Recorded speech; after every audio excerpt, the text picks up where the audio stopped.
Une longue marche en pleine nuit sur un flanc de colline. Ces soldats sont tous réservistes du 66e bataillon des parachutistes. Objectif, comme de plus en plus ces derniers mois, s'entraîner au scénario du pire. La topographie ressemble à celle qu'ils pourraient rencontrer au Liban ou en Syrie. L'armée israélienne avait prévenu, le nombre d'entraînements intensifs sera triplé en 2022 par rapport à l'année dernière. C'est le lieutenant-colonel Ophir qui a dirigé les opérations. Vous savez, nos hommes quittent leur maison, laissent tout derrière eux et viennent s'entraîner pour être toujours performants. Regardez, après 24 heures de marche dans des conditions difficiles, nous avons simulé la conquête d'une montagne. Et je les ai regardés dans les yeux. Ces hommes aiment leur pays.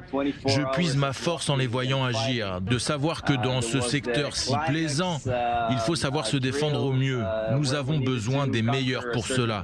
Ce n'est pas que du cyber ou de l'artillerie. Nous parlons ici des boots underground. Depuis Bordure Protectrice en 2014, la plupart des missions au conflit ont été menées par l'armée israélienne depuis les airs. La question est de savoir si Tsahal peut être décisif sans l'appui au sol de l'infanterie, sans aller chercher l'ennemi dans son territoire. C'est une question de choix stratégique en haut lieu, selon cet officier. Si vous avez pris la décision de lancer l'infanterie en terrain ennemi, alors faites-le. Mais si vous pouvez obtenir le même effet sans risquer la vie de vos soldats en utilisant l'armée de l'air, alors il faut le faire. Cela n'a rien à voir avec une capacité ou non des forces au sol de procéder à telle ou telle mission. Il s'agit d'utiliser le corps d'armée adéquat en fonction du problème.